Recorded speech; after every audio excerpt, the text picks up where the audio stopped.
Monday, August 23rd, 2021. Coming up on Roland Martin Unfiltered, broadcasting live from Los Angeles. Reverend Jesse Jackson Sr. and his wife Jacqueline, they have been hospitalized due to COVID. We'll give you the latest on their condition. We continue to track how devastating COVID-19, the Delta variant, is across the country. Why are so many officials, frankly, being stuck on stupid and fighting mask mandates? In fact, the Louisiana Attorney General is under fire because he was giving advice on how parents could skirt these various mask mandates. That show you how crazy these people are. Also, the AFL-CIO, they have elected the first woman president in their 60-year history. Also, President Joe Biden is considering extending U.S. troop deployments in Afghanistan to facilitate the evacuation of Americans out of that country. Also, we say goodbye to civil rights legend and the inspiration for the Montgomery Bus Boycotts, Lucille Times. She passed away at the age of 100. Also, Haiti's government says some 600,000 people are in need, and we have the latest on the developments in the R. Kelly trial. It is time to bring the funk. I'm Roland Martin Unfiltered. Let's go. He's got it. Whatever the biz, he's on it. Whatever it is, he's got the scoop, the fact, the find. And when it breaks, he's right on time, and it's rolling. Best believe he's knowing.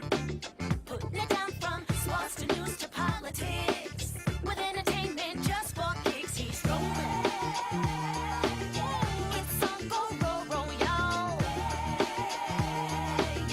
It's Roland Martin, yeah. Rolling with Roland now. He's funk, he's fresh, he's real, the best, you know he's Roland Martin now.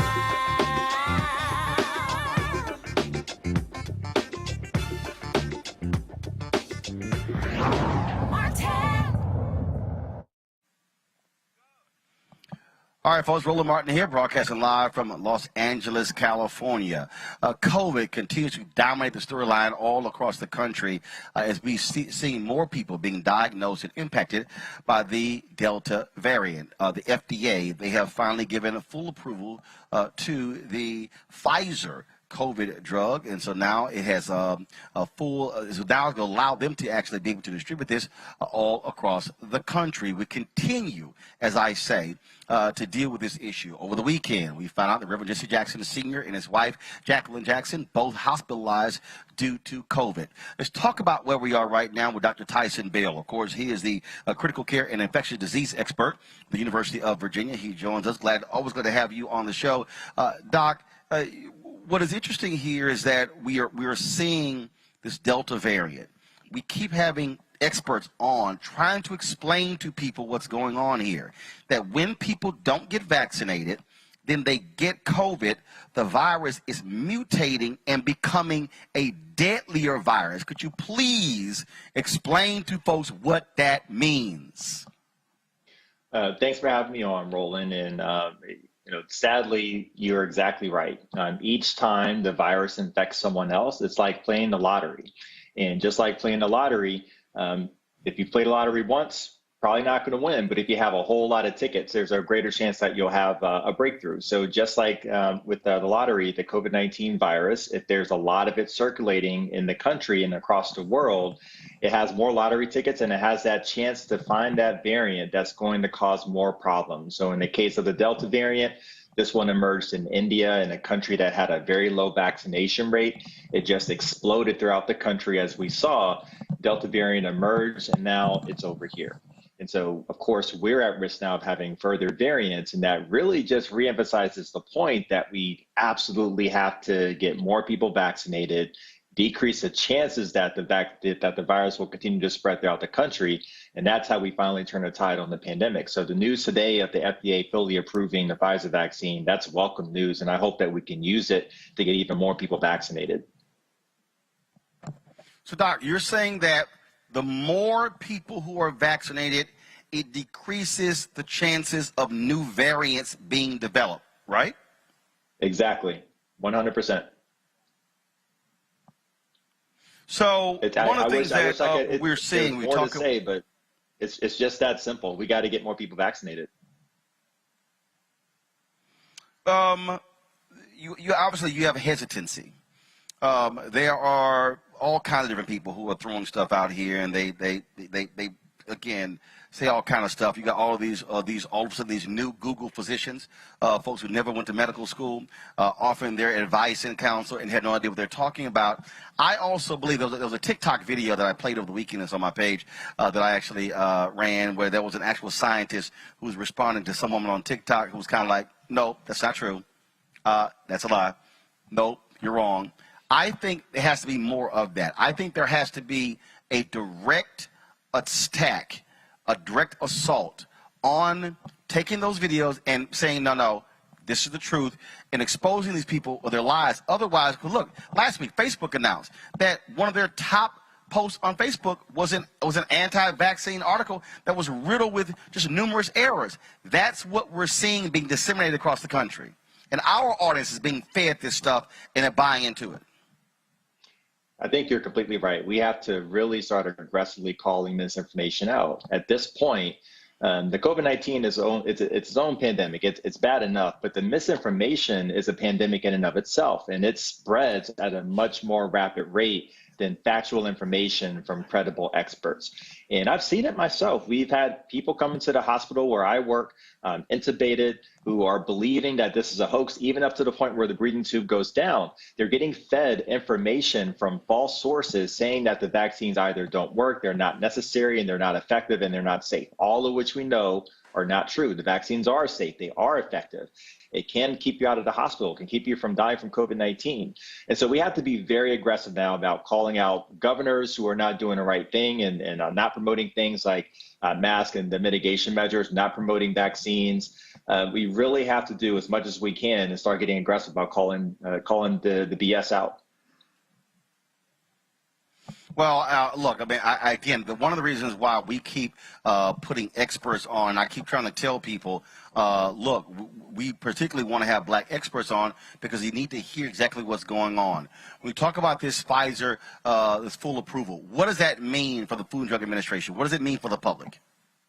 Well, it means a few things. So first of all, this is not any surprise at all. I mean, there's never been a vaccine or drug in history that has as much data supporting its approval than the COVID-19 vaccine, Pfizer vaccine. I'll lump Moderna in with that. We're talking about 300 million doses given here in the US with a robust efficacy and safety profile. So these are legit. It was legit yesterday just as much as they are legit today. But what the full approval does is allow employers to require the vaccination. So you saw just hours after the news being released, the U.S. military saying that it's going to require it for its troops, for their safety and the safety of those in their communities. My own hospital released a policy to require full vaccination, colleges and universities. This might be that step that a lot of employers were waiting for to really require and get people vaccinated. Now, I do think there may be some people who are waiting for that full stamp of approval. I don't think that's going to be a large population to move the needle, but when we see employers start to require this, I think that's hopefully when we'll see an uptick in people getting vaccinated. Oh, there's no doubt. I think that is really what the game changer, by having companies say, you want your job, you got to get vaccinated, because nobody wants to lose their job. And, of course, you have a few people out there, including people who work at hospitals, who are upset by it, and they're saying, tough, but we're not going to sit here and continue to infect people. This is where we are. And the reason we keep harping on these variants, because you and other doctors are saying that newer variants can be even deadlier than the Delta variant. That says a lot. That's really what worries me. We have 3/4 of the worldwide population is not vaccinated at this point. We've got the entire continent of Africa with just 2% fully vaccinated, which is just an embarrassing statistic.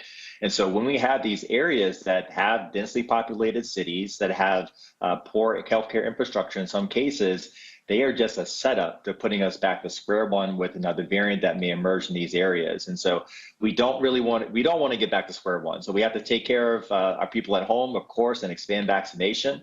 But we also have to make sure that we're getting vaccine supply into the world so that we can decrease the chance that we'll have this again. One of the things that we have been looking over, and when we talk about these particular numbers that we're seeing, first of all, the FDA approval of the Pfizer vaccine is for those 16 and older. What do you know what the status is? Then that's Pfizer. What about Moderna? What about you also have the Johnson & Johnson? Right, so I expect Moderna they've already filed for full FDA approval. I expect that to happen in the next few months or so. Johnson & Johnson will be behind them as well. So we can expect, let's say, early to midwinter is kind of the timeline that we've been given so far. And now another big question are children. So children below the age of 12 currently have no vaccination option. The trials are concluding at this point. And the officials at the FDA have indicated that we can expect to see some results around mid-fall to late fall. So hopefully we can start vaccinating that first group. Will most likely be kids 5 to 11.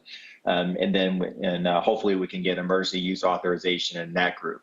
Now, one thing I want to mention, another possibility with full approval for the FDA is that you can have off-label use of drugs and vaccines. Doctors do it all the time. And so I've gotten a lot of questions from parents who've asked me, I've got a young child who's not eligible for vaccination. If these vaccines are fully approved, could my pediatrician use it as an off-label use for my child? And what I would say to that is, now the doses are different for the Pfizer vaccine in children. It's about 1/3 of the regular dose for adults because you don't need that much for children. And so at this point, I wouldn't recommend having children given off-label use of the FDA Pfizer vaccine. And I just say that because I've gotten this question from a few people so far, but we want to make sure that the right dose is given to children and that we can make sure that they're protected. And in the meantime, the way you protect children, make sure the adults around them are vaccinated, make sure you're doing public health mitigation measures, wearing a mask, especially indoors. This is how we really protect children in the midst of a surge. I got to ask you about this here. The FDA actually posted this on their Twitter feed on yesterday. This is just stunning. You are not a horse. You are not a cow. Y'all go to my iPad, please. You are not a horse. You're not a cow. Seriously, y'all, stop it. These folks are taking this anti-parasitic drug meant for livestock. I don't understand. You are afraid of a free vaccine, but you're so dumb that you're taking a drug for horses? I saw this tweet and I had no words for it. But I also saw that the Mississippi Department of Public Health Poison Control Center, I've seen a spike in calls to the center for people having ivermectin overdose. Now, this is one of these therapies that we looked at earlier on in the course of the pandemic. It has no use whatsoever in the treatment of COVID-19. That's been proven in our high quality trials. But this just feeds into how dangerous this disinformation can be. This is on the level of the prior president saying, why don't we inject bleach? You cannot, when you feed disinformation, people will die, people will get sick. People will not get vaccinated. They will not listen to public health mitigation measures. They're going to do these stupid things like go to a livestock feed supply and get a drug that's not approved that treats worms in animals because someone told them that it was effective for COVID-19. So it was sad to see. I had to double check, check and make sure that this was actually happening. Unfortunately, it is. But it just goes to show just how dangerous misinformation can be. All right, Dr. Tyson Bell, we surely appreciate it, man. Thank you so very much. Thank you for having me. All right, folks, I want to go to bring in my panel right now. Joining us on today's show, certainly glad to have them in the house. Dr. Avis Jones-DeWeaver, political analyst. Dr. Julian Malveaux, economist, president of the mayor. So I don't have Julian, sorry. And Torun Walker, founder of Context Media. I got to ask y'all this one because this is really confusing to me. It really is. And that is when I look at this, when I look at these numbers and you look at these states that are the best states in terms of positive rate, lowest rates, and so highest vaccination rates among states: Vermont, Hawaii, Massachusetts, Connecticut, and New Jersey. They're the highest vaccine rates. The lowest positive rates of COVID: Massachusetts, Rhode Island, New York, Vermont, and Maine. Then, of course, we have low hospitalizations: Vermont, New Hampshire, Maine, Massachusetts, and North Dakota. Then you have the lowest death rates: Vermont, California, Connecticut, Wisconsin, and Washington, D.C. reported the lowest death rates. But the worst states for COVID: Florida, Georgia, Mississippi, Kentucky, Texas, and Alabama. They have the most unvaccinated residents, hospitalizations, and death. What do these states have in common? They are red states run by Republicans. That is crazy, Avis.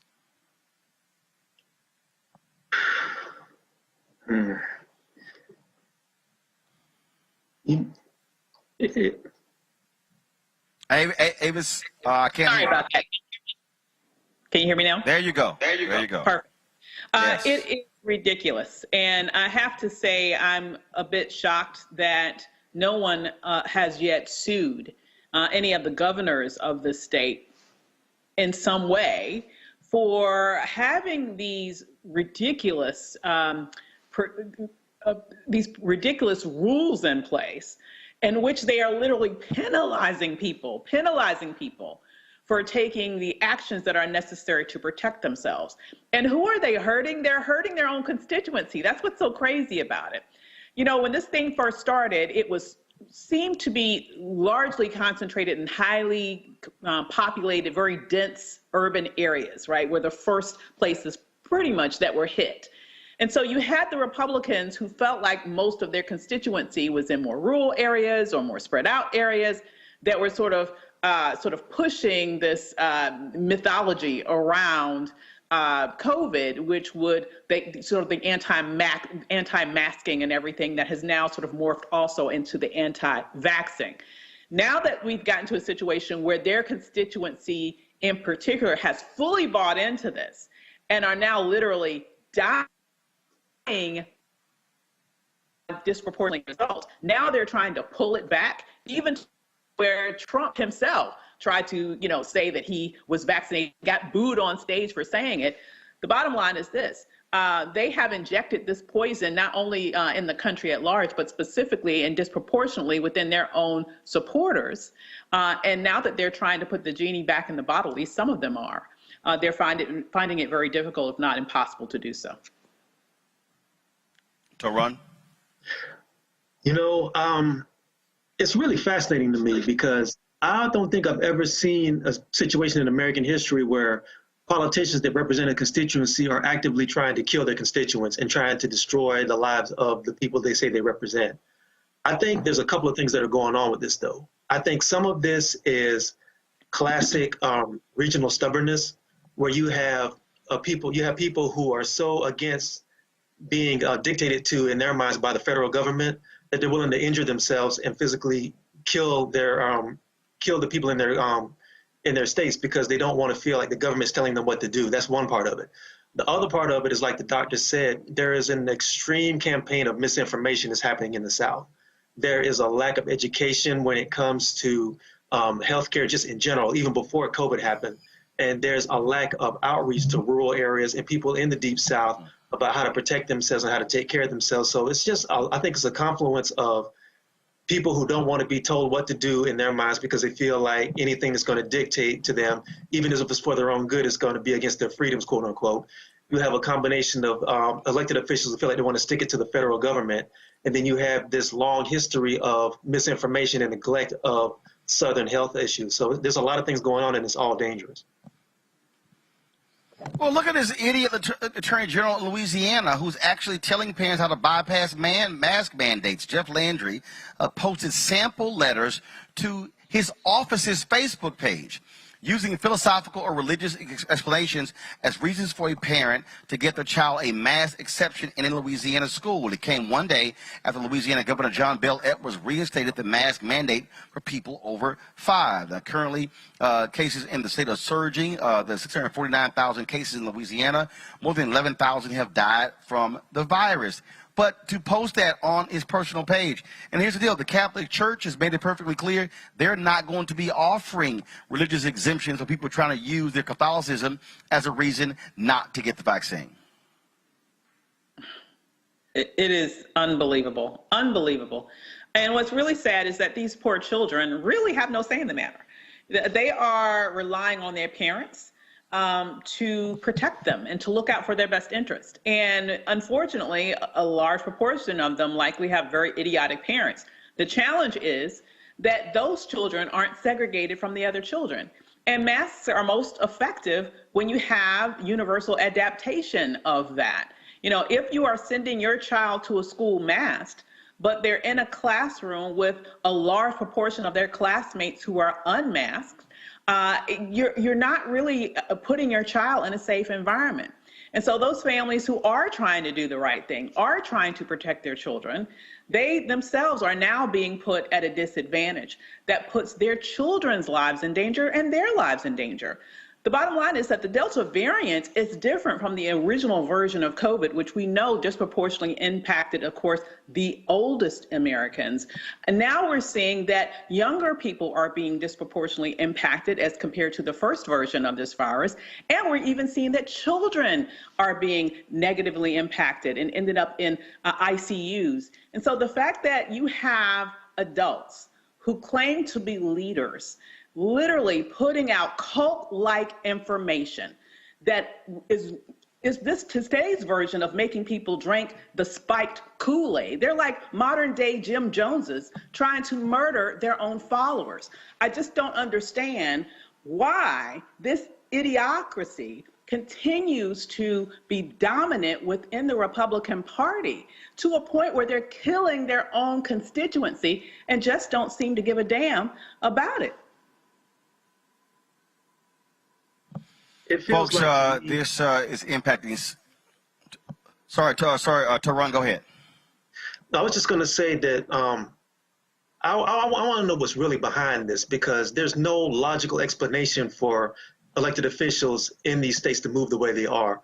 I want to know what's behind this, what's driving this, and I want to know who's getting paid for this, because this just makes absolutely no sense. I mean, there's no logical political gain you can get from this. there's no political party in power. It's like their leader Trump is no longer in power, so they're not going to get any kind of feedback from that. You're not going to get any kind of benefit from that. So I don't understand why these people are so adamant about putting so many of the people who are in their states who they claim to say they represent at risk. I don't get it. I get it. It's because the hardcore right is filled with crazy, demented people who believe in this. Our liberties are being taken. This is so grossly unfair. That's what's driving it. But the bottom line is it's idiotic. And folks like Landry should be booted out of office. COVID is impacting so many of us, folks. Many were shocked to hear the news. Reverend Jesse Jackson Sr., as well as his wife Jacqueline, were hospitalized in Chicago over the weekend with COVID. They remain in the hospital. They've been treated at Northwestern Memorial Hospital in Chicago. And Reverend Jackson was vaccinated in January. We have not had confirmation that Mrs. Jackson was vaccinated. And doctors report the couple is responding well to treatment, and both are resting comfortably. This was distressing to a lot of people for a lot of reasons. Avis, Reverend Jesse Jackson Sr. is 79 years old. His wife Jacqueline is 77 years old. That was one of the first thoughts that came to my mind. I was at least relieved to hear that at least we know that Reverend Jackson has had his vaccine, and so hopefully that will reduce his chance of actually succumbing to this virus. We hope that his wife also is vaccinated. But the bottom line is he does have his advanced age against him, working against him in this situation. So we certainly hope that both recover from this and are able to move forward in their lives for many, many, many years after their bout with COVID. We're definitely hoping and praying that they recover fully.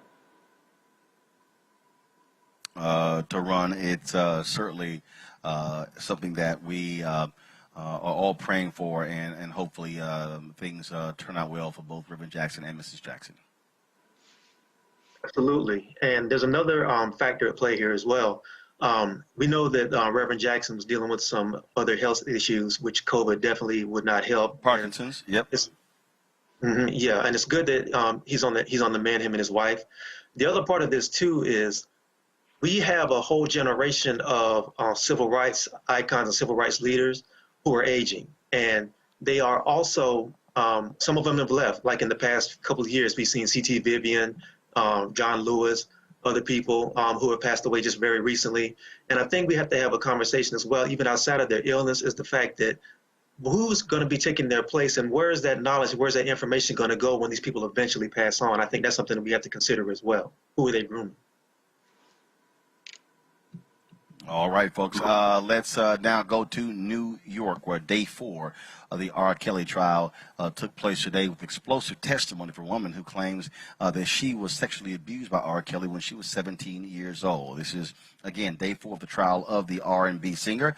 And like last week, testimony have been nothing short of shocking. One of Kelly's former girlfriends, Azriel Clary, testified the singer knowingly passed on a sexually transmitted disease to her, adding the artist promised fame in exchange for sexual favors. However, Kelly's lawyers have labeled the accusers groupies who want to take advantage of his fame and fortune. Now, Kelly is found guilty. He will be sentenced to life in prison. Joining me now to discuss this is Orenique Odelier, co-founder of hashtag Meet R. Kelly. Hope I pronounced that correct.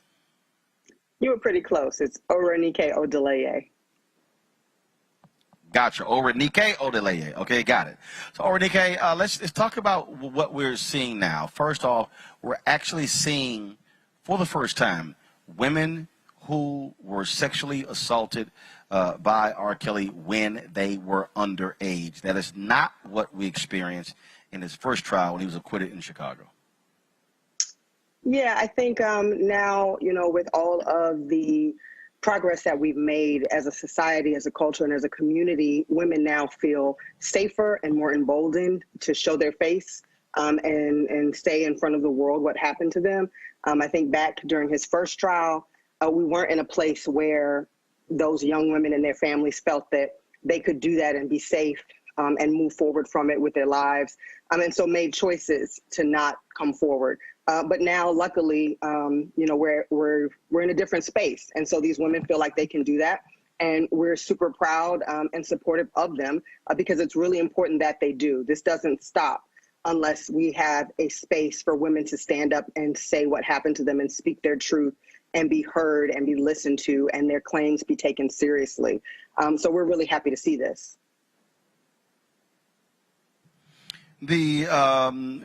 This is just one trial. He also is facing prosecutors in 2 other states as well. It is clear that federal prosecutors are clearly looking at R. Kelly and want to make sure that he does not have another free day in this society. Yeah, I mean, this evidence has been out here in the public for decades at this point. I mean, we all had it. You know, DeAndre on the block had this evidence. You know, we all have seen, heard, know someone who has experienced R. Kelly's perversity and his crimes against these young women. So none of this is really new. I think at this point, you know, they really are gathering up all of the chords of history that's out there to really throw the book at him. But it's so long overdue. We knew what was happening literally 30 years ago. It's taken that long for us to get to the point where prosecutors are going to take these women seriously. The community is taking these women seriously, and people feel like that, you know, enough is enough. I don't know why it's taken us this long, because we really didn't need all of the carts and carts and carts of evidence that they brought in on the first day of trial. We knew from the videotape forever ago what this man was doing to young women. So, you know, I mean, I can't see how he can maneuver out of this, but stranger things have happened, so we're keeping a close eye on it. The thing here that I think is really important as well is that the crumbling of the infrastructure around R. Kelly. Some would say because the money ran out. Prosecutors have been helped because the women, again, like Azriel, one of the women who was fiercely defending him, they actually then began to turn on him. So now you have first-hand accounts from people who were inside of R. Kelly's circles now testifying against him. Yeah, a big part of that absolutely is the money running out, which is why Mute R. Kelly was a call for a financial boycott of the singer. We've known forever that it was the money that insulated him from the consequences of his crime. It was the money that allowed him to pay off families. It was the money that allowed him to pay off victims. It was the money that allowed the record companies to feel that they needed to continue to hide what he was doing and clean up after him. It was the money that was hiring the bodyguards that were guarding these women. You know, I mean, it's always been the money that has kept him from consequences. And so we called for people to stop financially supporting him so that that wall could come down between him and justice. And when the money goes, people are less inclined to hide your secrets. They're less inclined to, you know, try to take up for you out here because they no longer have a financial incentive. So you're seeing, you know, managers and road managers and people who work with him now will come forward because he's no longer the cash cow. And so now they've got to think about saving their own butts, and they're going to, you know, spill the beans in court to do that. I want to pull in Total Run and Avis as well. I mean, this is to the point that Oronike makes there. Avis, it was absolutely vital to go after the money. The reality is there were stations that continued to play his music. There were individuals that continue to book him. I remember when he was on the Tom Joyner Morning Show cruise, and it was very. I mean, I remember being at that cruise, going, "R. Kelly's performing? Really? Who approved that?" And there were a lot of people who made excuses because the reality is R. Kelly was still a hit maker. That's exactly right. I mean, you know, this is no secret. Absolutely correct to say that his abusive behavior has been known literally for decades. And there has been several like investigative reports. You know, you would have to have your head in the sand not to know what was going on with R. Kelly and what had been going on with R. Kelly since the days of Aaliyah. Okay, and so what it has shown to me, though, when I think about it over the years, because I was one of the people, even in those times, like you, asking in a variety of situations, we still giving this man legitimacy? What does that say about how much we value, or shall I say devalue, Black girls? You know, if he was targeting white girls in the way that he was a serial abuser to Black girls, would have had all of these decades of freedom? And why is it that the Black community for so many years seemed to give him a pass? Because they kind of like the music that he was coming out with.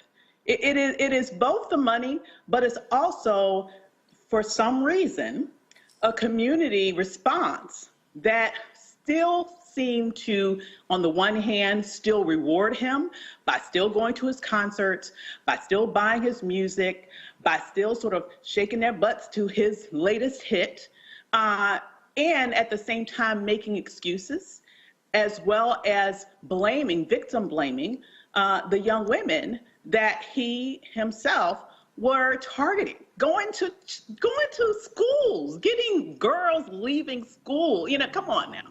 We've known this for decades. So I would just have to say, it is about time that the chickens came home to roost. Yes, I agree that the money needed to be cut off in order for people to come out of the woodworks who had been protecting him in the past because they knew that they were getting some money on the back end.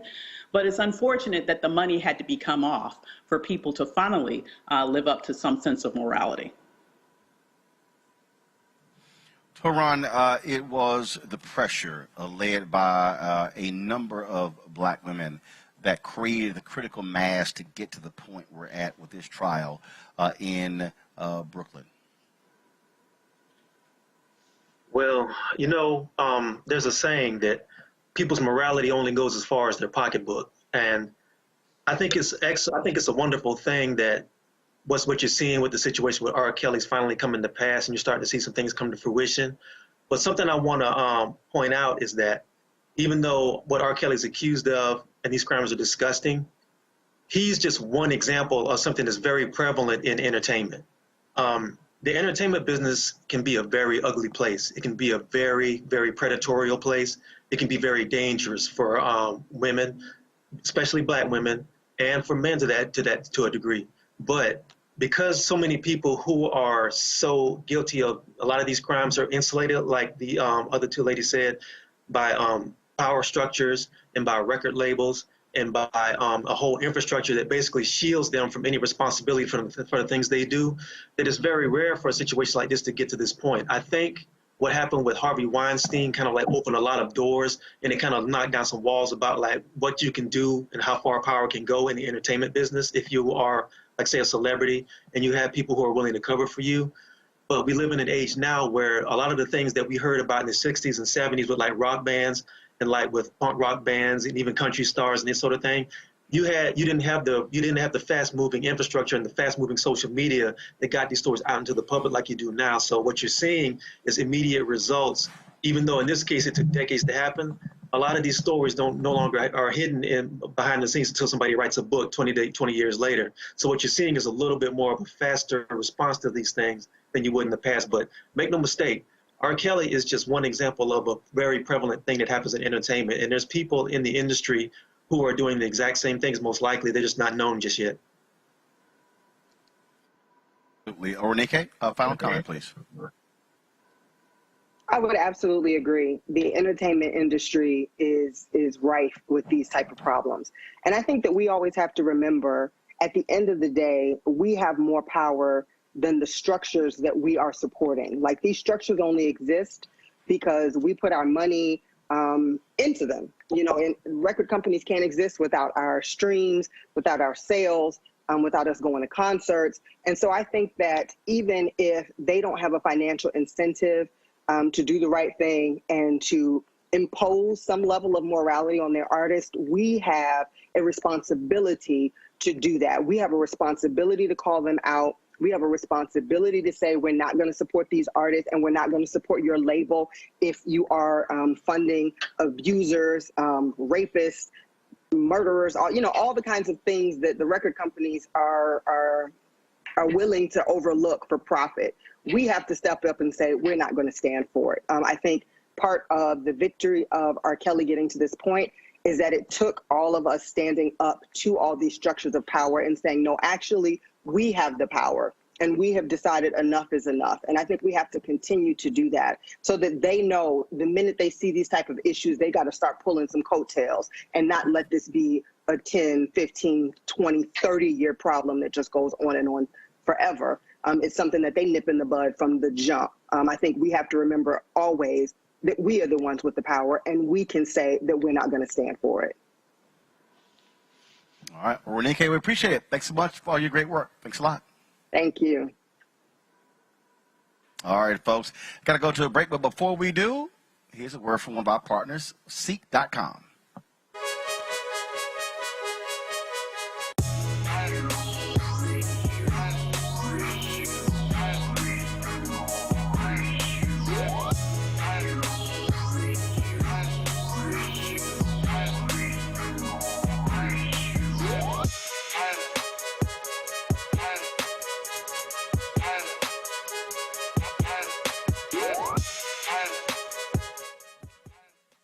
Seek.com was founded by Mary Spio, a sister. It is a virtual reality company where they have content on their site. Again, Seek.com. They also have their products. They have the 360-degree headphones. These headsets are amazing. Tremendous bass.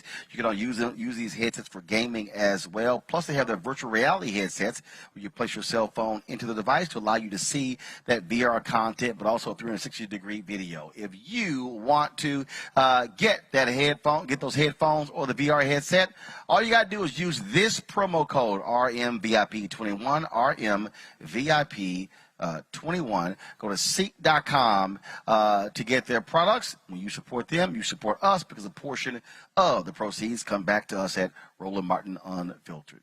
All right, folks, got to go to the break. When we come back, more from Los Angeles, including we'll tell you about what's happening in Afghanistan. A sister, Lucille Times, 100 years old, civil rights veteran, passes away. We'll tell you exactly what she did and what she's all about. Plus, big changes at the AFL-CIO after the unexpected death of their leader, Richard Trumka. We'll tell you who their new president is.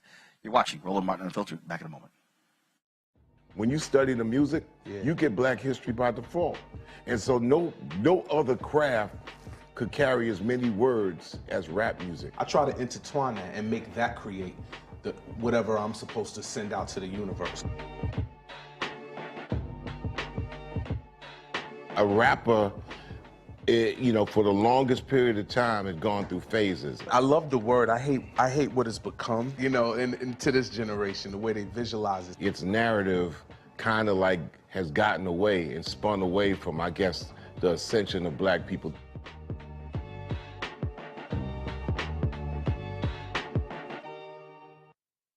Football fans, and one of the best fan experiences in the country. The Cricket BX SWAC Challenge kickoff returns to Atlanta on August 28th, along with special guests, College Game Day. Then Alcorn State takes on North Carolina Central with conference bragging rights on the line. Center Park Stadium is the place to be on August 28th. Come tailgate all day before enjoying a primetime matchup on the gridiron. You don't want to miss this. Check out MEACSWACChallenge.com for more information. And don't forget, we'll be broadcasting Roland Martin Unfiltered from Atlanta Friday and Saturday. Friday, we're from the Braves Stadium. And so we look forward to talking with the SWAC and MEAC officials. Then on Saturday, we'll be in the Coca-Cola Fan Zone broadcasting from there. Got some great content lined up for you. We'll also be bringing you the halftime show and the concert after the game. So, folks, just check out Roland Martin Unfiltered. And don't forget, the game time at 7 p.m. Eastern on ESPN on Saturday. We look forward to the SWAC MEAC Challenge, of course, and thanks for our partners, Coca-Cola.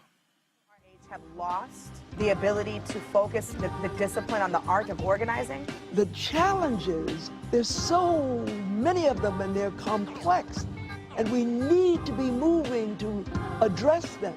But I'm able to say, watch out, Tiffany, I know this road. That is so freaking dope.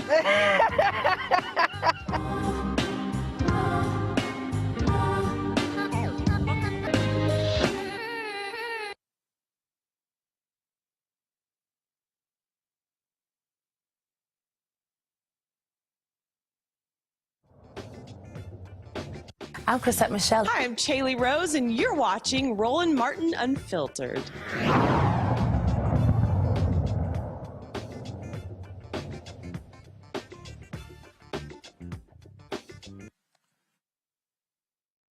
Two first for the AFL-CIO, their first woman president and the first African-American man as Secretary-Treasurer. Liz Shuler will lead the nation's largest federation of unions following the death of President Richard Trumka. Shuler plans to focus on growing unions and uplifting women and people of color during her tenure. She already plans to seek re-election in 2022. The AFL-CIO's Executive Council also elected Fred Redmond, a United Steelworkers Union official, as Secretary-Treasurer, making him the first African-American to hold the organization's number 2 office. To have an African-American number 2 in the AFL-CIO, to have, of course, Lee Saunders leading AFSCME, that's pretty significant, Avis.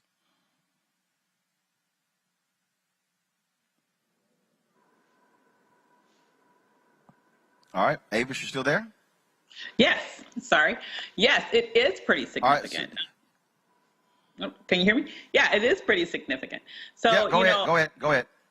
Yeah, so oftentimes, unfortunately, this was a surprise to lose a leader so suddenly. But it is good to see that there are people that were in the wings that are capable of coming in that have that will bring with them a very diverse standpoint and viewpoint. So it's wonderful to see this organization get its first Black woman. It's wonderful to see the woman, and it's wonderful to see a Black man as Secretary Treasurer. So it's great to see people in leadership of the AFL-CIO that in many respects will reflect many of its members and really look at what they can do for working people moving forward, being individuals that are coming from backgrounds that will allow them to better understand what some of the people they are representing are going through on a day-to-day basis. Absolutely. And so let's talk about here in California, where a California woman is suing Northern California Police Department after being knocked unconscious during a traffic stop. Nakia Porter and her father were traveling through Northern California when they pulled over to switch drivers. Well, a Solano County Sheriff's car happened to be at the exact place where they pulled over. A female deputy approached Porter, explained what they were doing. It wasn't until another deputy walked up that this happened.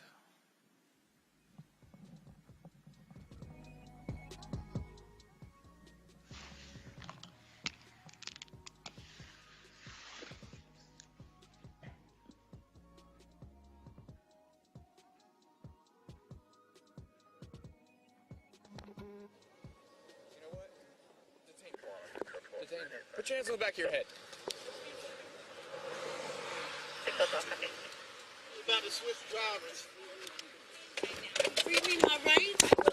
Change 6 stars to 30.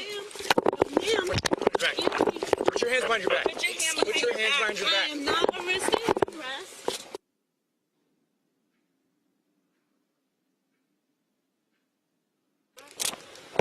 Change 6 stars to 30. Leslie, they are approaching me and putting me on the car with force. So those that are listening, I am not arrested. Yes, you have 2 different plates on your vehicle. 2 different plates, but you're pressing on me. You're not reading. You're not rights. listening. You're not listening. Excuse me. What are you doing? Why are you pulling me away from the car? Going. Now, Porter is accusing the Sheriff's Department of violating state and federal civil rights protections. I'm watching that video, Avis, and I'm confused. Why in the hell is she being arrested? I'm confused. She was confused too. It's like zero communication whatsoever from those officers. They just went straight to, I would argue, violating her. And what's really disturbing is that she had children in the car that are there to witness it. You know, I really think that it's important that you know, people see videos like this to show this woman was not, she was not violent. She was not acting aggressively. She was not acting in any way, I would say, you know, irrationally. She was calm the entire time, probably a whole lot more calm than I would have been under those circumstances. She never even raised her voice. And so the way in which she was manhandled by those officers without giving any explanation as to why they even put their hands on her in the first place is ridiculous. They need to be held to account. You know, it makes no sense to me. I'm not an attorney, but I don't understand how a police officer can come and manhandle you in that way, put cuffs on you, take you away from those children. God only knows what happens to the children once she's arrested. And they're never telling her what her rights are. They never told her what she was being detained for. That to me, as a layperson, seems at minimum unconstitutional, and even beyond that, abusive and assault-like behavior. Let's go to Pennsylvania, where a police chief gets suspended after harassing a pregnant black woman. Homestead Police Chief Jeff Desimone harassed Camelia Stewart in a pharmacy drive-thru. Desimone, who was in plain clothes, began shouting and flashing his police lights from an unmarked car at Stewart, who was getting medication for her sick child. Black Homestead residents complained the chief regularly exhibits this poor behavior and urged him to resign. Desimone calls the incident a little dispute, and his demands to cut the pharmacy line were reasonable due to his position. What? Could it be your white privileged position? That is the most ridiculous thing. Okay, so I'm here, I'm the police chief, and I'm just supposed to be able to cut in front of people in line and in the process harass people who are there legitimately getting medication that they need and following the rules and tradition by actually waiting their turn to get it. You know, I see that he's suspended for 3 days for harassment, but once again, I don't understand, you know, that's really to me not enough. His position requires that he's supposed to be someone who protects and serves the public. If you're not doing that, and instead you're going completely to the other end by harassing a pregnant woman of all people, and that's what we know of now, as you mentioned, I'm sure this is not the only thing that he's done this out of bounds. You know, it really shows to me how important it is that we take advantage of our opportunity to shape who holds these offices. And oftentimes these police chiefs, it's either an appointed position or an elected position, which once again goes back to the importance of flexing our political power so that we make sure that those people who are in leadership in these types of positions at the state and local level are individuals who are not abusive once they get a little bit of power in their hands and go power tripping in the same way it seems like this police officer did at this moment. Absolutely. All right, let's talk about Haiti, where the death toll there rises as gang leaders offers to help relief efforts. Last week, Haiti was battered by, of course, severe storms. Now gangs are complicating relief efforts after stealing much-needed resources from rescue workers and causing havoc across the island. Today, one of Haiti's biggest gang leaders says a truce is in place and hopefully the recovery process can continue. More than 60,000 buildings were left destroyed or seriously damaged from the August 14th 7.2 magnitude earthquake. Haiti's Civil Protection Agency says more than 2,200 people are dead. 344 people are still missing. More than 12,000 folks injured, and nearly 53,000 houses were destroyed by the earthquake. In Afghanistan, the process to evacuate American citizens from Afghanistan continues. American officials don't have the exact count of how many people are left there, but they estimate between 10 and 15,000. The Pentagon reports 42,000 people have been relocated since July. President Biden is confident the United States can completely withdraw by August 31st. Evacuation efforts have been criticized for the chaotic and deadly scenes at airports. Evacuees are being flown across Europe and the Middle East to haven locations. You have folks in in this country, like white supremacist Tucker Carlson, who yell, kick, and scream, "Don't let these people in America." And it's like, Tucker, it's not just your country. And now you talk about replacement theory. They're really mad because their numbers are shrinking. Yeah, yeah. I mean, this is something that we've been talking about literally for years on this show, right? About how the demographics of this nation is shifting, how it will, you know, the clock is ticking in terms of how much longer this will, in fact, be a majority white nation. And what you've been seeing all across this nation politically and just in terms of the rise in hate groups and everything else that we've seen over the past several years is all connected to that. It is this understanding that representation is waning with regards to the white population. And it's this desire to do whatever they can to either slow that process down on the one hand, and on the second hand, change the rules of the game so that majority no longer controls in the same way that we do in a normal democracy, right? Like if you know that you're no longer going to be in the majority, but you still want to hold on to power, what do?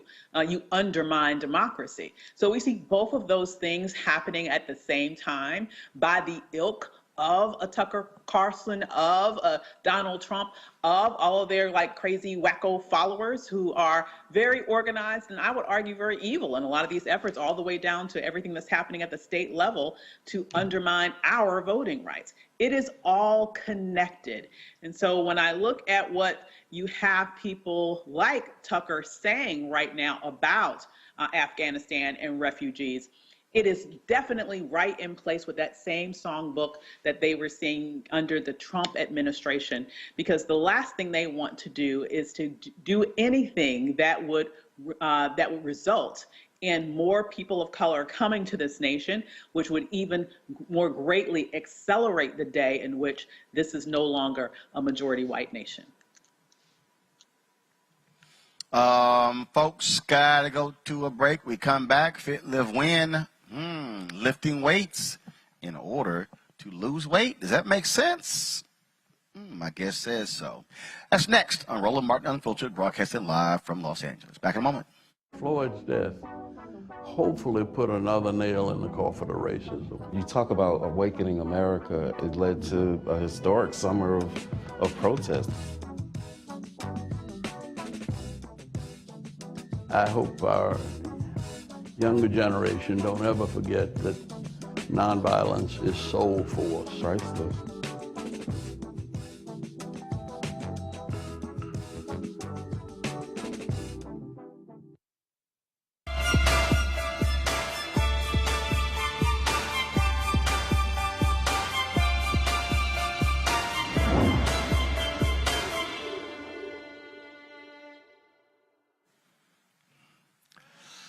All right, folks, you're trying to lose weight. How crucial is it for you to actually use weightlifting to do so? Dooley's the founder of Effect Fitness. He joins me right now on Roland Martin Unfiltered. Glad to have you back on the show, Dooley. So, explain this for those who don't know. How does weightlifting, how does that help lose weight? Anytime you can build some muscle, Roland, that increases that metabolism and that helps keep that fat away. So the more muscle you build now, the more weight you lift now, the better chance you have of keeping that fat away. So that is a proven fact, scientifically proven. And so, obviously, we talk about your diet. That's critically important. So, and we're talking about how much weight, because there are people who say, oh my goodness, you're not lifting enough. And so is it a matter of dumbbells, resistance bands? So what are we talking about that folks should be doing as a part of this? Any type of, like you say, everybody's going to be different, just like that diet. And I tell people this all the time. I don't want you to do a diet just because Roland did it or just because Dooley did it. You need to do a diet that's going to be specifically tailored to you. And the thing that we can always go back to is dieting for your blood type. So when you start eating for your blood type and dieting for your blood type, that right there is, like I said, that's the science. That's the proven fact of, okay, I got an O positive, so I know I can digest meat. Or I'm AB or I'm A positive. I know I can stay away from certain type of meats. So in terms of the diet part, you need to make sure that you're eating for your blood type, Roland. Okay, so you have that. All right. So somebody who's watching, they're saying, look, man, I can't afford a gym membership. COVID is going on. I can't afford a whole bunch of weights in my house. So what should they be using if they don't have a lot of resources or they don't have enough space for traditional weights? And that's the same thing. Go back to that body weight exercise. So anybody, like I said, you can fight. You got a couch, you got a bed. You can, from the push-ups to the sit-ups to the calisthenics. Anytime that you can just get that body moving with those push-ups, those sit-ups, and some burpees. Like I said, you don't need gyms. That weight lifting equipment stuff, that's obsolete almost, man. So if you can just get that body moving, use your body weight and some resistance training, you'll be just fine. Avis, got a question for Dooley? Absolutely. So, I think that with weight training, because, I am a fan of weight training, I get it. Oftentimes women are concerned that they're going to end up looking bulky, that they're going to end up looking I love this.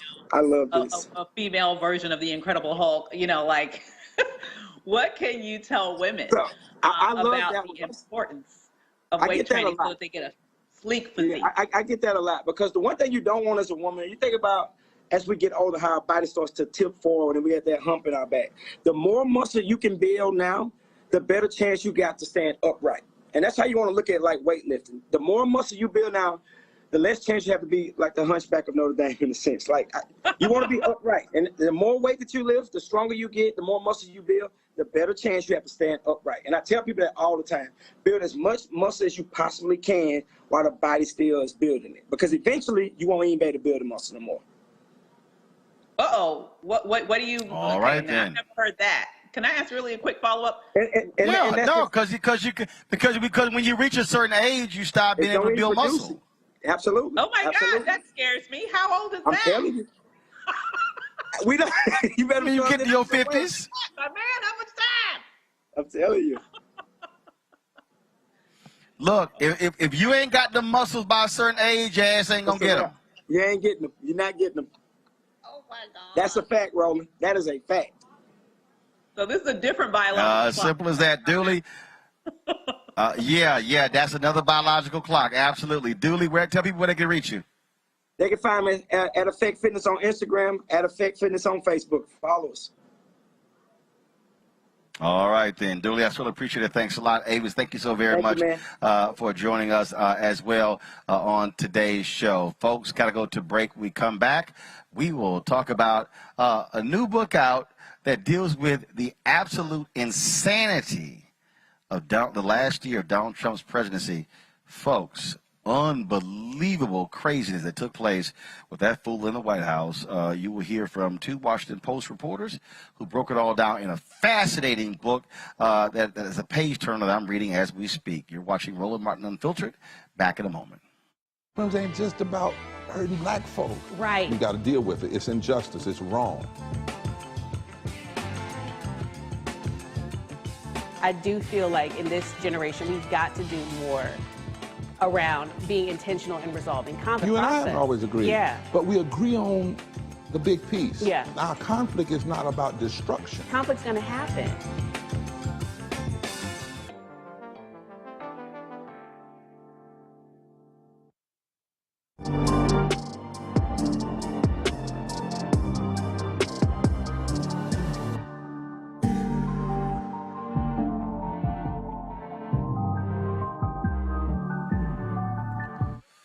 Yeah, we all know how wild and crazy the last year of Donald Trump's presidency was, but folks, it was even nuttier than you think. Philip Rucker and Carol Leone have break it all down in their book, I Alone Can Fix It, Donald J. Trump's catastrophic final year. I had an opportunity to sit with both of them to talk about the craziness that took place in the roller coaster this country went on in 2020. Here's our conversation. All right, let's get right into it. Carol and Philip, I got to tell you, reading I Alone Can Fix It, I'm sitting there as somebody who lived through it, who was there in Cleveland when he gave that speech, when he gave that line, and I'm reading this book and I'm going, I knew it was nuts, but this is really crazy. What this nation went through over the last 4 years with Donald Trump sitting in the Oval Office. You said a mouthful there, Roland. I'm not sure your question, but that's exactly how Phil and I felt reporting this book. You know, we were covering it in real time too. We were thinking we were doing a pretty decent job of writing about this for the Washington Post and for the public in 2020. But it turned out when we did the deeper excavation, it was so much more crazy, dangerous, and sort of spine chilling.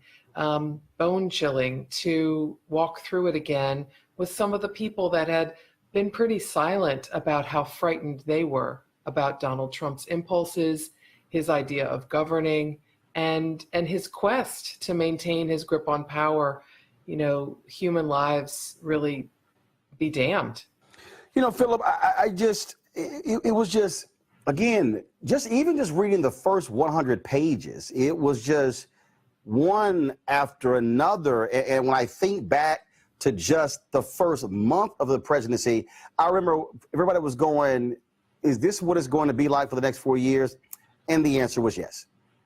Yeah, I think that's right. You know, we all experienced as Americans following the news and covering the news, the chaos, right? The daily and hourly news cycles of one crisis after another, after another, after another.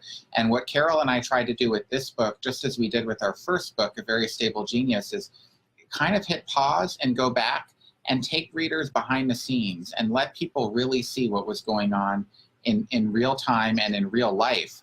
It's so much more dangerous and chaotic and harrowing than we could see in public at the time. But when you sit down with those officials and really recount for the benefit of history what was going on, what the president was saying, what ideas he was proposing, what almost happened that didn't happen because some servant, you know, public servant stood in the way, you start to realize that this country really was on the brink of changing, of our democracy falling. And the thing that really, I think that really jumps out, I mean, y'all detail in, you know, really the beginning of the book, obviously the pandemic, COVID-19. And if he had probably done a decent job, re-election would have been easy. I mean, so even with all the other stuff, all the other reporting, all the other things that went besides the pandemic, his base was so solid, the Republicans were so solid behind him, folks would have been perfectly fine with him getting another 4 years. I think that couldn't be truer. I think that's exactly what was sort of fated to happen, was for him to have a second term. The economy was doing great. He was chugging along. Even if the economy took a hit from the pandemic, he was viewed as the defender for such a large portion of America, and Republicans were in lockstep with him. But exactly what you said, Roland, is what the Attorney General, who we all thought was completely beholden and loyal to Donald Trump. It's exactly what Bill Barr said to the president in a very sort of prescient warning in the spring of 2020. He said this chaos surrounding COVID, people are scared. They actually know some people who are sick, and they're watching these news conferences where you give these ideas of bleach injection, or you fight with your aides about whether or not masks should happen. This chaotic way you're dealing with COVID is going to cost you the election. He said he had a foreshadowing, as he told Trump, that he was going to lose just the way George H.W. Bush lost in '92 when Barr was his attorney general. And he couldn't have been more right. It did center so much on the fear around COVID and whether or not the president really knew how to handle or had the toolkit for a crisis. Philip, Peter Russo, Peter Russell, was a deputy press secretary for Vice President George H.W. Bush. And Peter was one of my professors at Texas A&M University. And one of the things that he said to me was, he said, Roland, the interesting thing is that the thing that people most like about you, meaning he was speaking of anybody, is the same thing people don't like. And folks, people who supported Donald Trump, black male voters, others, oh, Trump is going to do what he says and mean what he says, and he doesn't give an inch. And both of you right when Anthony Fauci said that is a failing, let's admit it. Failing was not a word Trump was going to let stand. Here was somebody who was so hell-bent on, I'm not going to give an inch. I'm not going to admit failure. I'm not going to say we screwed up.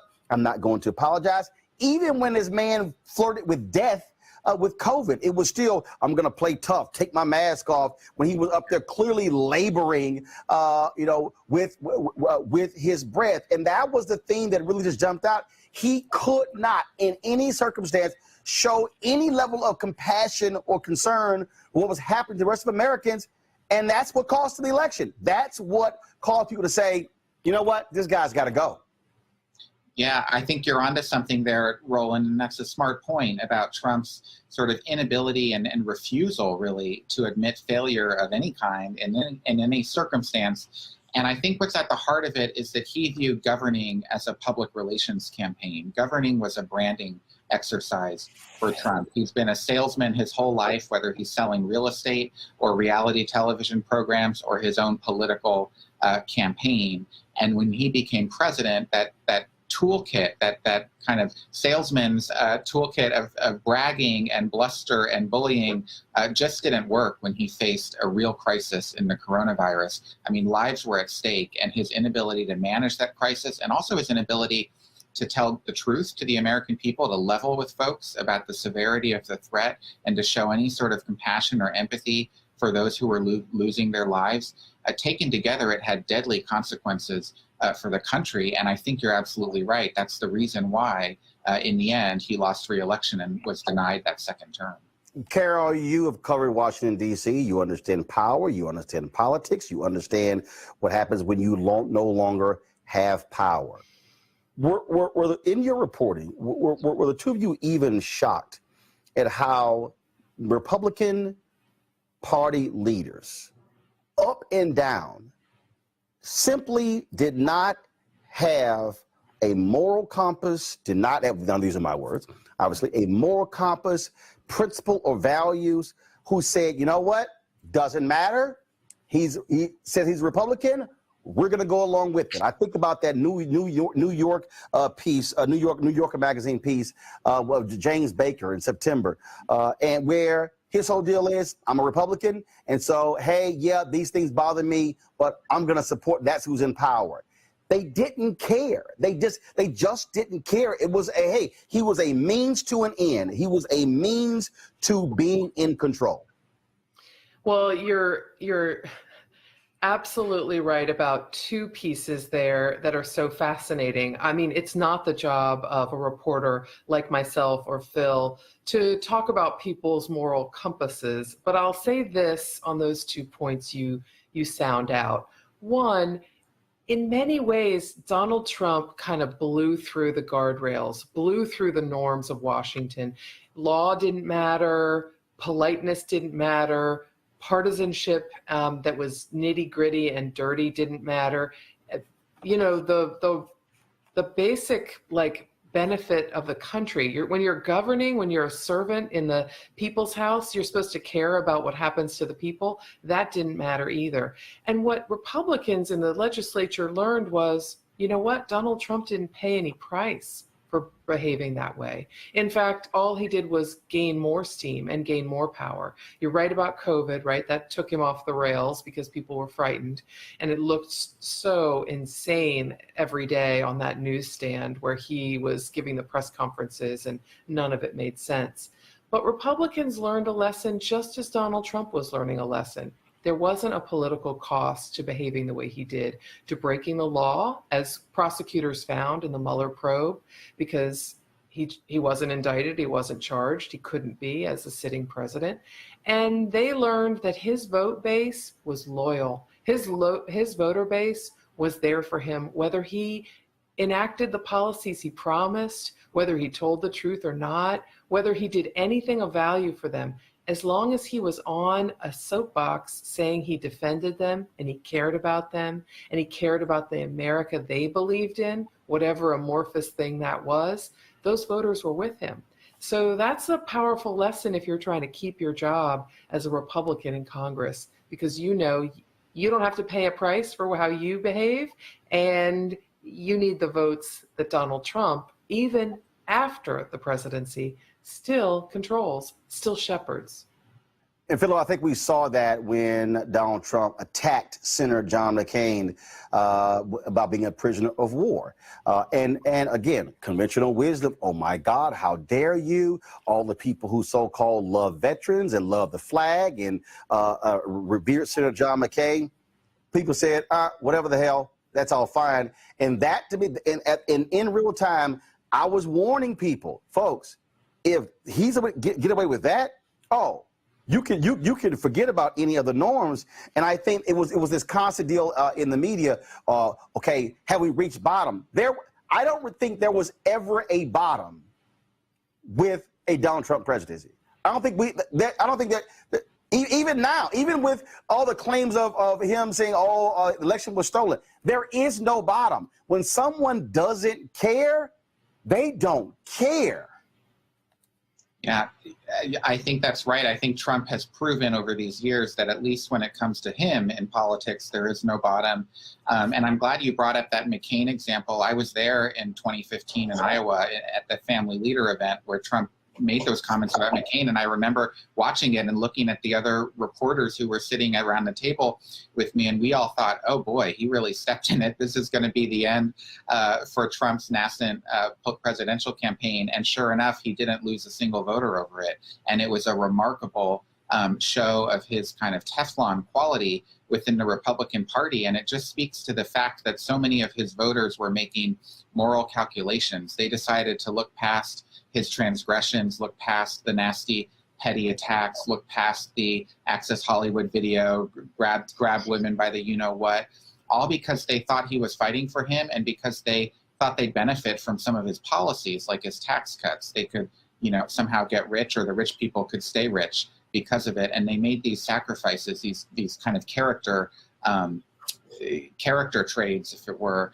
And that's how he ended up getting elected. And I think that's how he thought he was going to get reelected. And it's how he thinks today he might get back into the White House when he runs in 2024, which he seems to be intending to do. Carol, a lot of media people really got caught up in the economic anxiety storyline. I was one of the people who was saying, y'all, this thing is white fear. My book comes out in the first quarter next year, because in 2009, there was a poll and it asked, are you optimistic about the future of America? And every group except white Americans, majority said yes. September 2016, question was asked, are you optimistic about the future of America economically for the next 10 years? Every group except white Americans, a majority. And when you listen to Trump supporters and Republican supporters, and then you saw the actions, and then you heard what they were saying, even now when you look at this whole brouhaha over critical race theory, which frankly no one even really knows about, so it's not even that big of a deal. I think what Donald Trump did was bring together all of these political forces that we have witnessed over the last 40, 50 years, the Southern strategy, this whole angst, Midwest, white working class, oh, they forgot about you. Oh, it was before, it was the blacks in the 80s. Now it's the illegal immigrants. That was his whole deal with Trump. And so we're sort of now sitting in this space where we are moving towards becoming a nation, majority of people of color. And where he and the Republican Party sit is really at a place of, are they going to be the party, frankly, of white America or a diverse America? Just your thoughts and your reporting and look at these last 4 years about that thesis. I think it's a really smart point to hit on. Now, I'm wary of one thing. Donald Trump's supporters can't be summarized as one monolithic element. But right. But I like the two pieces you're describing. For example, we have found in our reporting that there is an overwhelming number of white America, especially white male America and white working class America, that feels looked down upon, feels left behind. The economic winds are not blowing their way. They may be the first generation in their communities to see their children do less well than they did. And that is causing quite a bit of angst and anger, fear and anger. And what Donald Trump was able to do, as I remember, Don McGahn, White House counsel, he went to see Donald Trump campaign. And in our last book, we report about how electrifying he found Donald Trump on the stump. He didn't think this mogul guy from New York, this real estate developer, was going to have any appeal to working class white Americans, but he had an amazing connection with them. But here's the other unpleasant part of that connection. While he taps into their anger and their fear about how America's changing, which really means how they're not doing as well as they once were or how they expected to do, he amps up the volume on their fear and their anger. Over the 4 years of his presidency, we heard him say things along, and especially in 2020, you think you're safe and well. Joe Biden's going to bring Antifa to your suburbs and your communities. What else is that code for? That is code for going to, that is just strictly code for, your white communities are going to be overrun by people of color and dangerous people, violent people. When he was campaigning in 2016 and when he was pushing his border wall in 2017, what was he amping up in terms of fear and anger? He was talking about Mexicans being rapists and killers that were streaming across the borders. Again, amping up that fear and anger, not trying to tap into it and address it, but just increase it so that he could use it for his own political gain.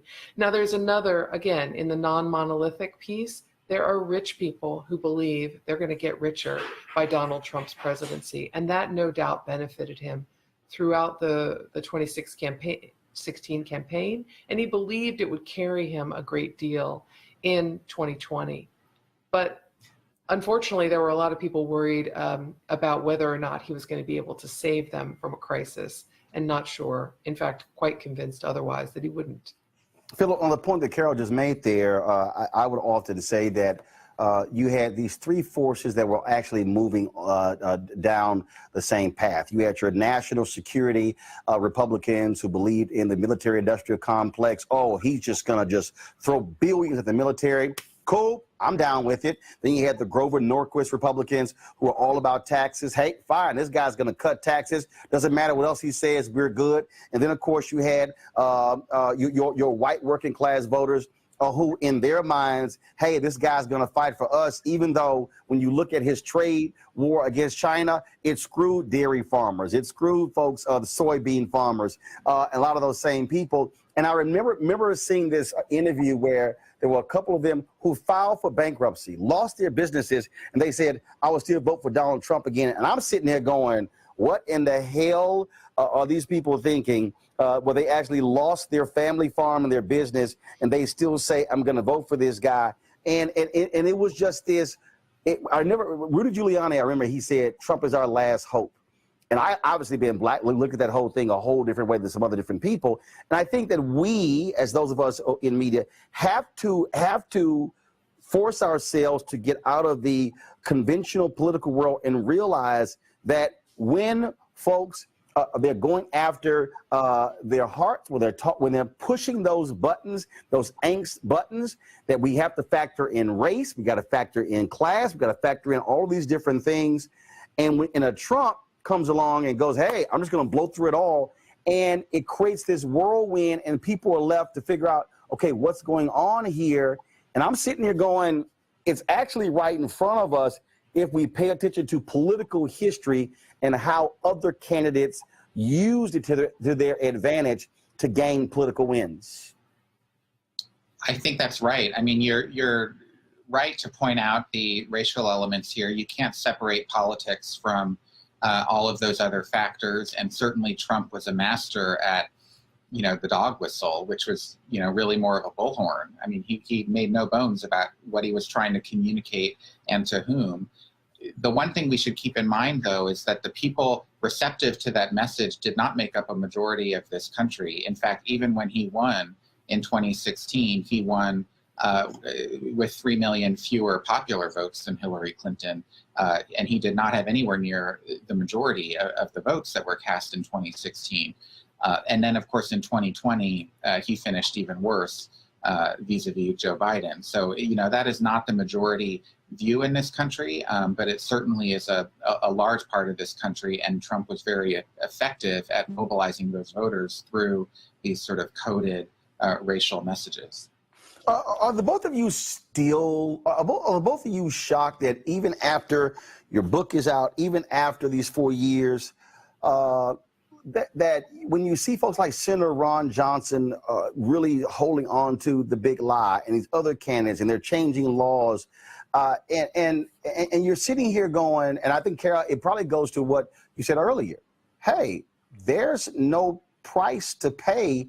He basically crossed the line. Everybody is cool, so what the hell? Let's join them. But are the both of you surprised at what you're seeing, that he continues to dominate the party even though he lost? There's nobody bigger than him right now, Roland, in the Republican Party. He's the standard bearer. If the primary was this week, he would be the Republican nominee for president. He's got that kind of power over voters who still view him almost as a demigod. I mean, let's keep in mind, thousands of them committed a felony almost at his request on January 6th, barged past police, broke into a federal building where there are no trespassing rules, carried weapons as they went. This is not what you're expecting from working class white Americans to start, and obviously the DC wasn't prepared for this. They had this construct that they weren't expecting these folks to start beating up on police, but they did. And that's a lot of power. Again, I've read some of the white supremacist chat room conversations people had before January 6th. They were talking about dying for their flag and dying for Donald Trump. I don't know how much more powerful a bond there is. You asked if we're shocked. I feel surprised, and I don't, because he had a connection. He made them more upset and more angry, more fearful. And that hold is going to be hard to break. The only way it's going to be broken is if the leaders of the Republican Party who represent some of these red states start speaking the truth about what actually happened, what happened on January 6th, what happened in the election. Stop whispering it to Donald Trump and start telling it to voters. Philip? I think that's right. I mean, the only thing that surprises me, frankly, is that it took until January 6th of 2021 for one of Donald Trump's political events to turn violent and deadly.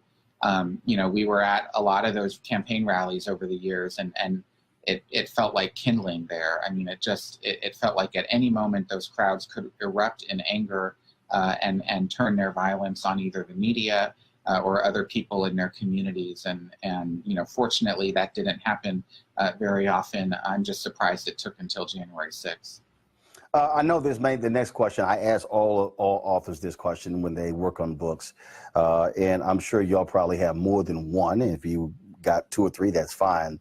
What was the wow moment for you in writing this? What was that one piece of research or comment or quote that caused you to literally stop writing and go, wow? There were a lot. There were quite a few, Roland. I'm just going to try to keep it to 2 because Phil probably has quite a few as well. I remember when we were learning that in a meeting, Mark Milley was furious because Stephen Miller was telling the president in June that Black Lives Matter protesters were burning the country down. This is, again, right after George Floyd's death, after some protests outside Washington in that weekend. The tension is building, and Stephen Miller is explaining the country's burning down. These protesters are burning it down. And the chairman of the Joint Chiefs of Staff turned around with all of his shoulder and his arm and said, "You shut the F up, Stephen. You don't know what you're talking about." That's a pretty big thing to say in the Oval Office. Right. The other thing that really surprised me and I had to fight to keep my jaw up was when the president said he had no regrets. Forgive me. When Donald Trump, the former president, told Phil in our interview in Mar-a-Lago that he had no regrets at all, except for one, that he wished he had unleashed active duty military. He wished he had overcome the objections of his Attorney General, his Secretary of Defense, his Chairman of Joint Chiefs Staff, who were constantly stopping this, and he wished he had sicked active duty military troops on Black Lives Matter protesters. Wow. Yeah, that's a wow. Philip? You know, I'll just add one because Carol hit a couple of them there, and I obviously agree with what she said, and she speaks for both of us. But you know, one other that surprised us both was that was to learn that in the weeks after the November 3rd election, the chairman of the Joint Chiefs of Staff, General Mark Milley, who's the highest-ranking military officer in this country, a career public servant, a student of history, that he not only heard in Donald Trump's rhetoric parallels to Adolf Hitler rising in power in Germany in the 1930s, but also feared that Trump would actually use the military, would issue an order as the commander-in-chief to try to execute a coup in order to stay in power despite having lost the election. That's how dangerous Trump was in the minds of the leaders of the military, and that's how close the country's democracy came to falling. It is an absolute fascinating and intriguing read to go through this. I think I read the first 100 pages probably within a few hours on one night, and I'm just sitting there just shaking my head, going, "My God, what in the world would have happened if we had to deal with this mayhem?" It is I alone can fix it. And I think the subhead is apropos. Donald J. Trump's catastrophic final year. Carol, Philip, I certainly appreciate it. Great job with this book. And folks, definitely check it out. Thank you very much. Thank you, Roland. Thank you, Roland.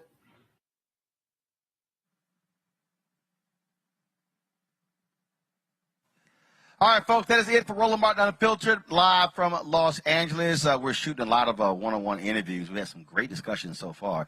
Richard Lawson, Glenn Turman, also Mario Van Peebles, Michael Collier, Bill Duke. And so I can't wait for y'all to see what we produced after we leave here. And so that's it for us. Don't forget to support us in what we do by joining our Bring the Funk fan club. Every dollar you give goes to support the show. So please, Cash App, $RM Unfiltered, PayPal.me/R Martin Unfiltered, Venmo.com/RM Unfiltered, and Zelle is Roland at RolandSMartin.com, Roland at RolandMartinUnfiltered.com. Don't forget to also, folks, follow us on YouTube. We're close to have 800,000 subscribers on our YouTube channel, so please follow us and click that button. So when we go live, you'll know it as well. All right, folks, that's it.